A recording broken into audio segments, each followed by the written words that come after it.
Thank you, David. Thank you for that kind introduction. Thank you all for the warm welcome. It is good to be with you. To Governor Ducey, to Jay Timmons, to business leaders, distinguished guests, it is my honor and privilege to be back with one of the most remarkable organizations in America that's been leading innovation, creating opportunity, and pursuing progress since 1895, the National Association of Manufacturers. Thank you for having me at this 2019 board meeting.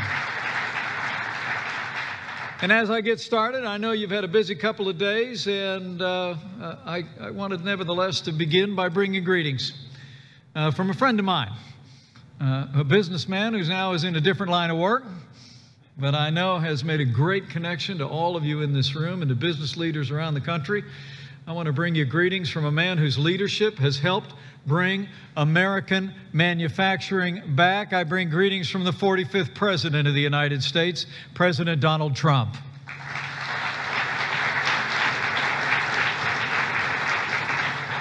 And I want to also ask you to join me in thanking a great leader in our administration.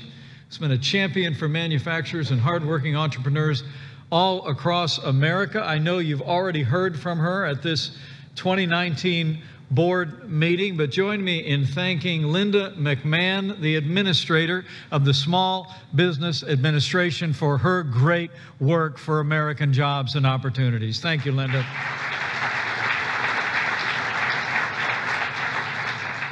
We've got a lot to talk about today. But before I begin, allow me to address the tragedy caused by more than 30 tornadoes that ripped through Alabama, Georgia, and Florida this past Sunday. I know the families of that region are on the hearts of everyone here, as they are on the hearts of every American. We mourn the 23 lives that were lost in Alabama, and our prayers are with the more than 30 people who are still missing, and the families of all of those affected by these terrible storms. At the direction of President Trump, FEMA has already deployed teams to Alabama and Georgia, and I can assure you they will continue to assist state and local search and rescue operations until we find and recover all who are missing. Our administration is in constant contact with state and local officials. The President and I have both spoken to Alabama Governor Kay Ivey. The governor has now requested a major disaster declaration, and the President will soon sign it into effect. But to all of those who have been impacted by these tornadoes, let me say to each and every one of you, not just on behalf of our administration, but on behalf of all of the American people, we are with you, we stand with you, and we will stay with you until you recover bigger and better than ever before. That's our solemn promise. So thank you for that. But today, I'm here simply to say thanks to the great leaders in this room. Thanks to leaders in the National Association of Manufacturers. It's amazing to think for more than 120 years, this association has served faithfully as the champion of America's manufacturers in the halls of Washington, D.C. and in state capitals around the country. You have promoted pro-growth, pro-jobs policies that have benefited American workers and American jobs for generations. And thanks to NAM and your leadership, American manufacturing is back in 2019. It's true. The men and women in this room are not only a testament to the difference that you can make in the public square when you advance free market principles, but you also really personify the American dream. You represent the success of American manufacturing. And the stories in this room are too numerous to recount from one podium, but let me mention a few. People like Charles Sukup, president of Sukup Manufacturing in Sheffield, Iowa. His father, Eugene, founded the company more than a half a century ago with little more than an idea to dry corn a little bit faster. I had the privilege to meet Charles and his family just 2 years ago. And to you, Charles, and to your family, we want to express our condolences on your father's passing last summer. Today, Charles and his company help feed people around the world as the world's largest family-owned manufacturer of grain bins, dryers, and other farm equipment. In fact, Sukup Manufacturing hired over 200 new workers in 2018 alone, and I think that leadership and that legacy of job creation is worth a round of applause. Thank you, Charles, and thank you to Suka.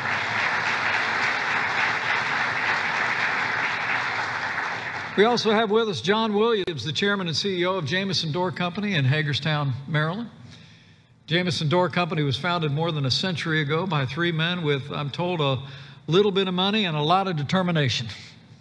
Since then, this family-owned business has produced more than 1 million doors for homes and businesses all across America. They've grown to more than 120 employees and recently broke ground on a new 50,000 square foot manufacturing plant. Last year, thanks to the tax relief we'll talk more about in a moment, John Williams and Jamison Door actually was able to offer a raise to every single one of their employees, even after they had given 2 separate bonuses worthy of a week's salary. That's what we call sharing the wealth and growing the American way. Thank you so much to Jamison and to the whole team. It's great. John stood with us in the Rose Garden at the White House last April when the president highlighted the incredible boost those tax cuts have given to manufacturers across the country. And the truth is, for the past 2 years, business leaders like Charles and John and all of you in this room have been lending your support to advance the agenda that the president and I were elected to bring to Washington, D.C., because you knew it would make a difference, not just in your companies, but in your communities, in your state, in your nation. From tax relief to new trade deals to deregulation, I wanted to come here to say thank you.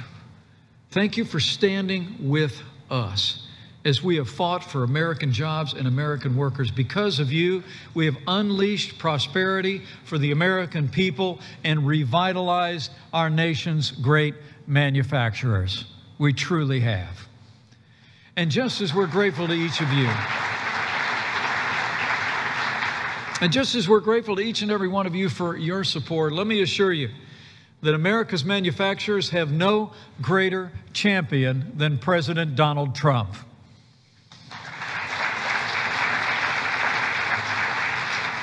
This is a president whose family lived the American dream, came up in a small business of his own, a small family business, watched his father build an enterprise. He had a bigger dream. He wanted to go across the river and build the big buildings on Manhattan Island and eventually build a national and an international name and reputation in construction and hotels and hospitality.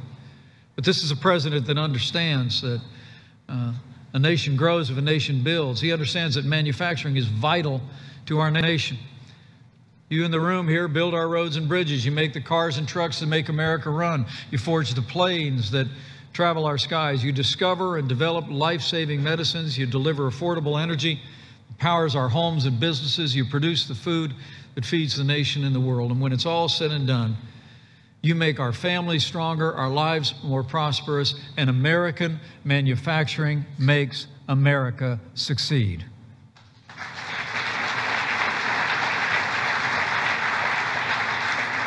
You also create good-paying jobs that are really the foundation of the American dream for millions of our fellow citizens.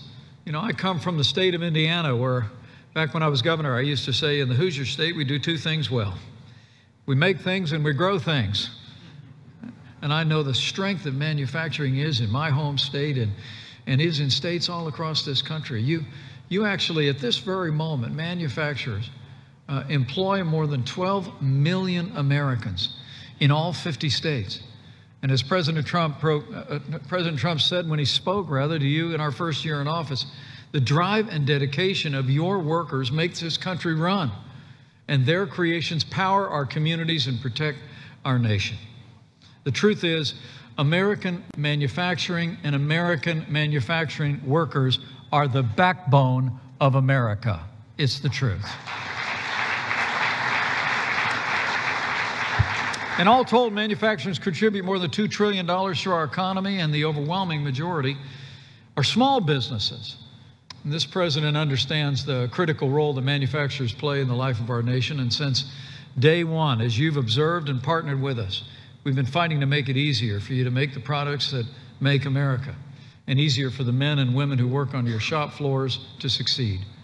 Since the 2016 election, I'm proud to report to you that with your strong support for the policies that we've advanced, businesses large and small across this nation have created 5.3 million new jobs, and that includes good-paying manufacturing jobs all across America. You know, it's amazing to think under the last administration, more than 2,000 manufacturing jobs were lost every single month on average. 210,000 jobs lost to manufacturing over the 8 years of the past administration. In fact, the truth is the last administration all but gave up on manufacturing in America. I'll never forget at a town hall meeting in 2016, right after my running mate had promised that we would bring back manufacturing jobs, then President Obama memorably asked, quote, "What magic wand do you have?" Remember that? He couldn't believe it. He said, quote, "What exactly are you going to do?" Adding, quote, "There's no answer to it." The words of the last president of the United States. But you in this room knew we did have an answer. Less government, less taxes, less regulation, and President Donald Trump. And we thank you for your leadership and support. The truth is, in our first year in office, we more than made up for the loss of manufacturing jobs under the last administration. And today, thanks to your hard work and this president's leadership, there have been 480,000 new manufacturing jobs created since Election Day. No magic wand, just common sense American ideals put into practice, and manufacturing is roaring back.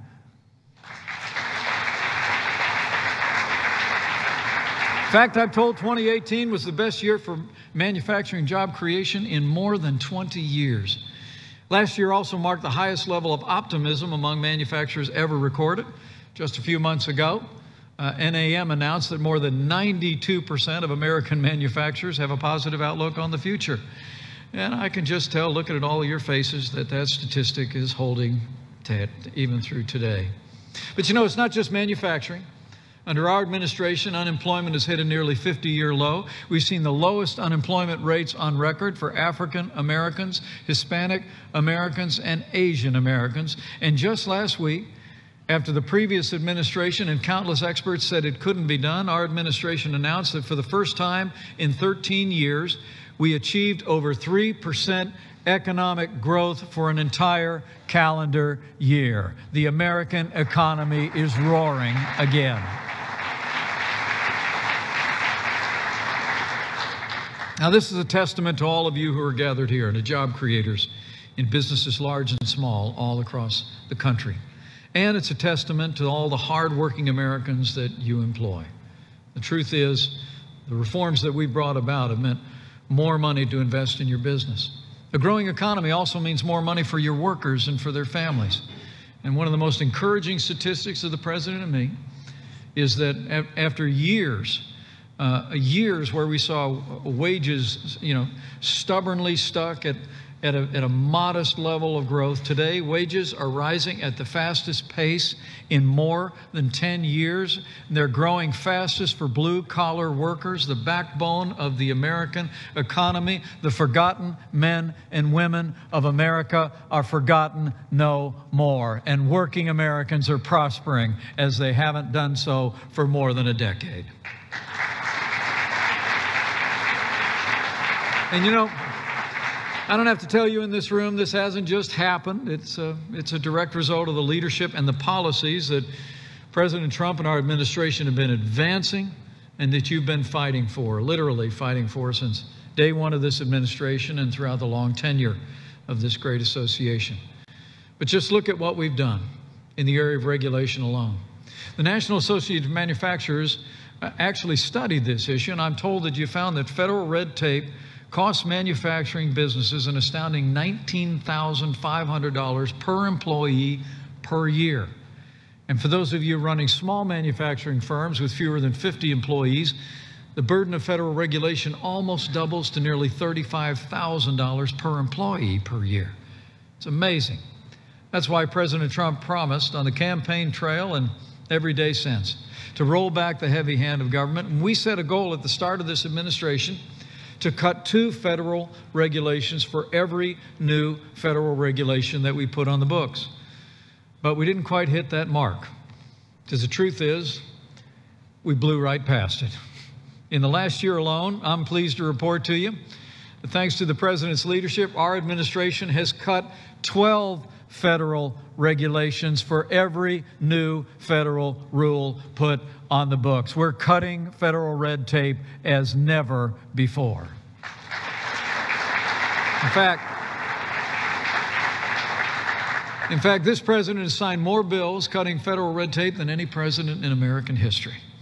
And since our election, we've actually delivered more than $33 billion in regulatory savings for working families and business owners. And under President Trump's leadership, we've also been busy unleashing American energy, the lifeblood of our economy, manufacturing, and the entire nation. We withdrew from the job-killing Paris Climate Accord. He approved early on the Keystone and Dakota pipelines. He opened up the Alaska National Wildlife Region, one of the largest oil and gas fields in the world. And thanks to these collective actions and the ingenuity of our energy producers, the United States of America is now the world's largest producer of oil and natural gas. And of course, with the strong support of NAM, before the end of our first year in office, President Trump signed the largest tax cuts and tax reform in American history. We cut taxes across the board for working families, family farms, and businesses large and small, and manufacturers just like those gathered here. We slashed the corporate tax rate from the highest in the developed world to below the average. We eliminated the death tax for nearly every American small business owner. And we gave businesses like yours the ability to deduct 100% of the cost of your new equipment for the next 5 years. For decades, jobs and investment poured overseas, but in the past 2 years, company after company have been making record investments right here in America, because under this president and this administration, we will always promote and protect what the president calls those 4 beautiful words: made in the USA.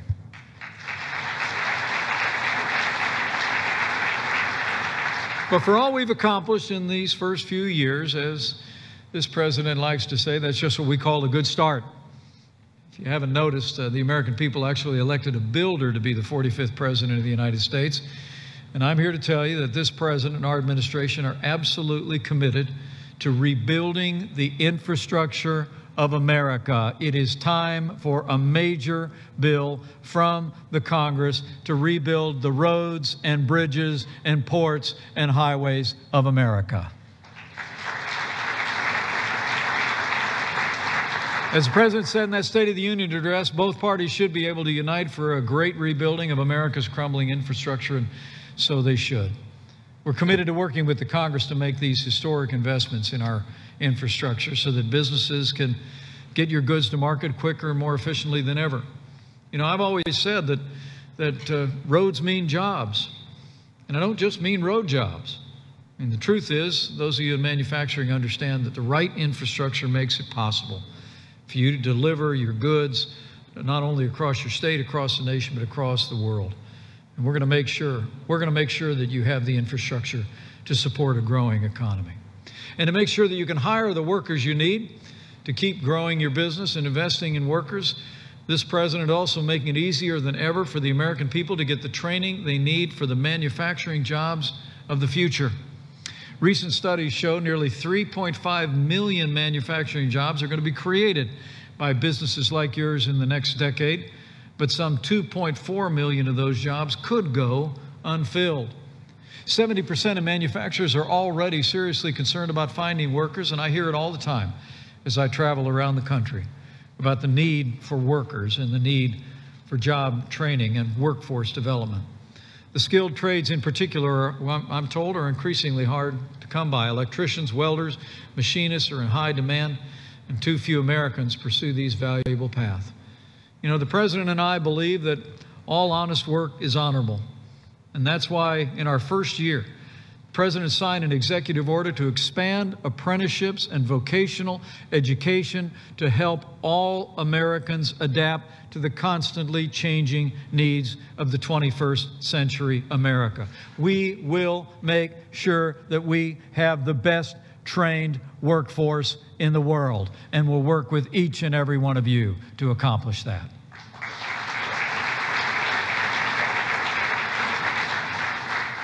But it's not just here at home where we've been fighting for America's manufacturers. This president's also been busy forging new trade deals that put American jobs and American workers first. From Europe to the Indo-Pacific, we're negotiating deals that are built on the principles of free, fair, and reciprocal trade. And let me take a moment to thank all the leaders of this great organization for your strong support of our administration last year when the President negotiated and signed a replacement for the outdated NAFTA deal. The United States-Mexico-Canada agreement has arrived.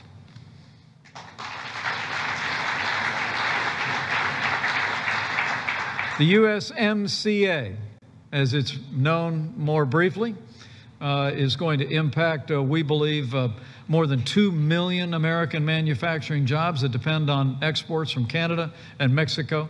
The USMCA will finally give workers the level playing field that we need to compete and win on a global stage.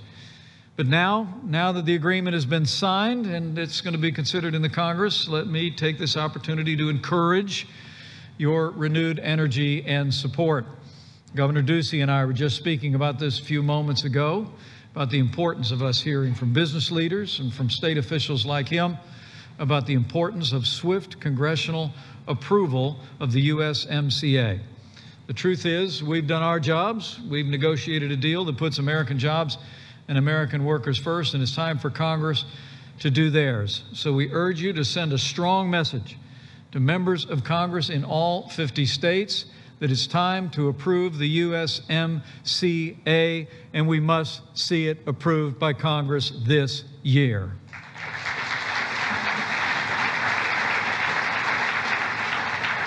While we've been forging new trade deals, we've also been standing up to unfair trade practices where we've encountered them around the world, and that most especially applies to the relationship and the challenges that we've faced in our economic trading relationship with China. For too long, China's pursued policies that are inconsistent with free and fair trade, and we all know it. As President Trump said, for years the United States faced, in his words, tremendous tariffs in trading relations with China. In fact, in 2017 alone, Beijing's trade abuses contributed to a $375 billion trade deficit between the United States and China. But as President Trump made clear, those days are over. You know, I'll never forget one of the early meetings in the first year of our administration with Chinese officials that came to the Oval Office in the White House. The business leaders in the room would have loved to have been there. You know, this president has a way of negotiating the way you all do over business deals every single day. There's a friendliness about it, there's a cordialness about it, and then there's a directness about it. And I'll never forget when we sat in the Oval Office with one of the Chinese officials that had come over. The president told him, you know, things have to change, that $400 billion trade deficits was no longer acceptable. Business as usual had to change. But he started it out by saying, look, he looked at them and said, look, you all have done your thing. And he said, that's the past. This is now the future. He said, I'm not looking backwards, I'm looking forwards. But he did look at this Chinese official, I got to tell you, and he said, he looked at him, he referred to a trade barrier, Governor, that had been erected sometime in the early part of the last decade. And the president looked at him across the Oval Office and he said, well, you all put that trade barrier up? And he said, yeah, we did. And he said, do you mind if I ask you, how'd you get away with that? And the Chinese official looked at him rather shyly and said, nobody ever called. And the president just said, well, there you have it. Well, I'm here to tell you, men and women of the National Association of Manufacturers, Those days are over. This president is picking up the phone. He is traveling the world. He is fighting for trade deals that are free and fair and reciprocal. And we're going to have trade that wins for America and wins for American manufacturers.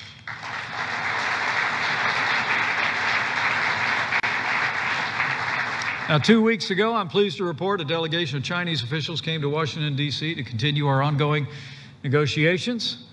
As the President reported there, that we've made substantial progress, most especially on structural issues, things like intellectual property and forced technology transfers, all the kinds of things that have beset American manufacturers seeking to do business in that part of the world. The President said, and we all recognize that for the first time, America's put ourselves in a position of strength, having imposed tariffs of some $250 billion. And I can assure you that negotiations are going to continue. The President's actually announced that he's making plans to meet with President Xi in the near future to resolve outstanding issues. In fact, we're so encouraged that because these discussions have been so productive, the President decided to delay an increase in American tariffs that had been scheduled for just a few days ago. But I want to promise each and every one of you in this room, President Trump and our administration will continue to stand strong until we establish trade between the United States and China that is free and fair and reciprocal.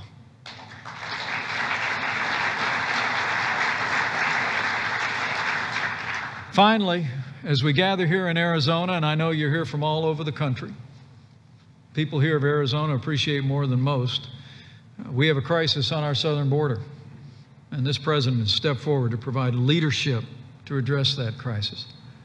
The truth is, despite what you may hear from some of those that oppose the president's border security agenda on Capitol Hill, this is a crisis the likes of which we've never seen before.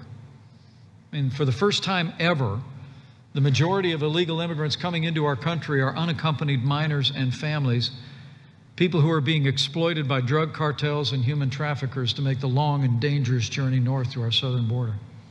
Just today, the Department of Homeland Security announced that during this fiscal year to date, Customs and Border Protection has seen a more than 300% increase in the number of family units apprehended compared to the year ago. And we saw an incredible rise in the number of large groups who are attempting to cross the border. 2 years ago, the governor knows these numbers well. 2 years ago, Border Patrol only encountered 2 groups of 100 or more individuals. But today, Secretary Nielsen announced that more than 70 large groups have been apprehended, a total of more than 12,000 people. Now, Democrats in Washington say this is a manufactured crisis, but the only thing manufactured is their outrage. Every day we don't secure our border, we allow the crisis to worsen. More lives to be endangered on both sides of the border. More drugs to flow into our country, and more harm to come to American jobs and American workers. That's why President Trump has taken such a strong stand for border security. We've already started to build the wall. We've secured some $23 billion for border security funding, and the President used his authority under the law to declare a national emergency on our southern border. Now, some in Congress are trying to stop the President from exercising the authority that Congress gave him to address this very real crisis. So today, allow me to call on each and every one of you to join us in calling on members of the Senate to support the President's emergency declaration, stand up for border security, and put the safety and security and well-being of America first.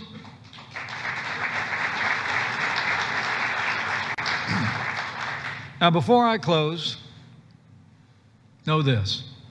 In the days and weeks and months ahead, we're going to continue working to ensure that our nation's manufacturers grow and thrive, because we know that when you succeed, America succeeds.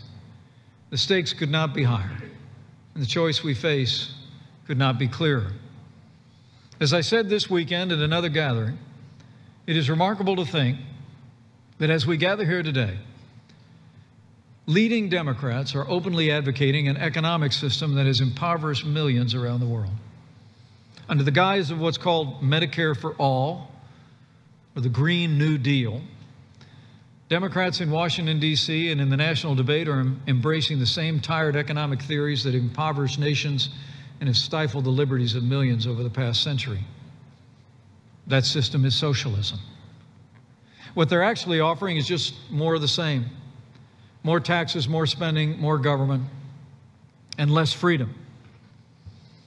I've said before, I'll say it again. It was freedom, not socialism, that gave us the most prosperous economy in the history of the world. It was freedom, not socialism, that ended slavery, won 2 world wars, and stands today as a beacon of hope for all the world. It was freedom, not socialism, that is moving us beyond the prejudices of the past to create a more perfect union and extend the blessings of liberty to every American. It was freedom, not socialism. It gave us the highest quality of life, the cleanest environment on earth, and improved the health and well-being of millions around the world. The truth is, what Medicare for all really means is quality health care for none. And the only thing green about the Green New Deal is how much green it's going to cost all of us if they ever actually pass it into law. The truth is, Margaret Thatcher had it right. The trouble with socialism is you eventually run out of other people's money. The truth is, we want to make poor people richer. They want to make rich people poorer. We want to make poverty more rare. They want to make poverty more comfortable. I mean, that really is the choice that we face today. For all the progress that we have made over the last 2 years, as we look at the days ahead, and I look at this gathering of extraordinary business leaders and job creators from all across the country, I hope you'll see that choice before us as well. It is a debate between freedom and socialism, a debate between personal responsibility and government dependence. The President said it well in his State of the Union address. In his words, America was founded on liberty and independence, not on government coercion, domination, and control. And so I say, the moment America becomes a socialist country is the moment America ceases to be America. So I say to all of the leaders gathered here today, for the sake of our economy and our jobs, for the sake of all the hard-working people that are living the American dream, working at great companies like yours or aspiring to work with you and work in your enterprises, for all of those that have a dream and want to live it out, and for the sake of our freedom, let's say no to socialism. Let's say yes to freedom and prosperity and the pro-growth agenda that we know will make America strong.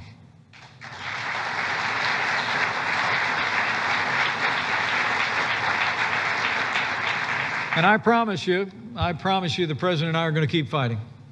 Keep fighting for all the things that you've supported over the last 2 years that have revived American manufacturing and are reviving this economy.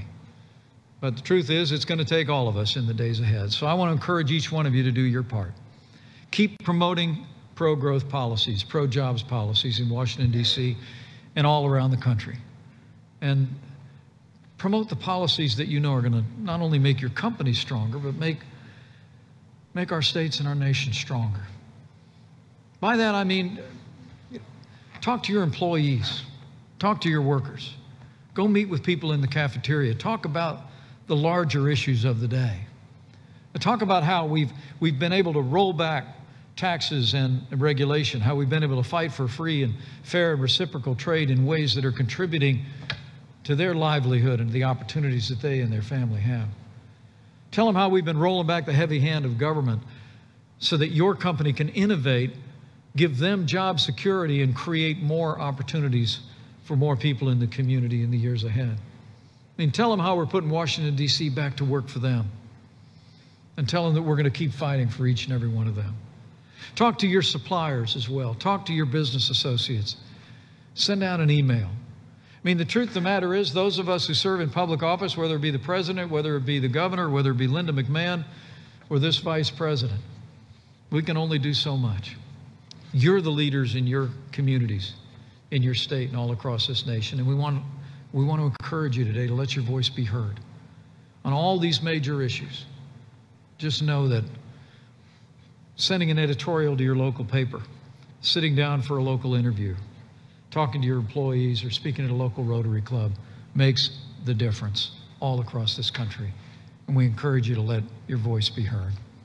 And I truly do believe that with your continued support, with President Donald Trump in the White House, with support all across this country for policies that are making American manufacturing and American economy strong, and with God's help, we will make this country more prosperous than we could ever possibly imagine. We will make this country safer than it's ever been before. And to borrow a phrase, we will make America great again. Thank you all very much. God bless you, and God bless the United States of America. It's an honor to be with you all.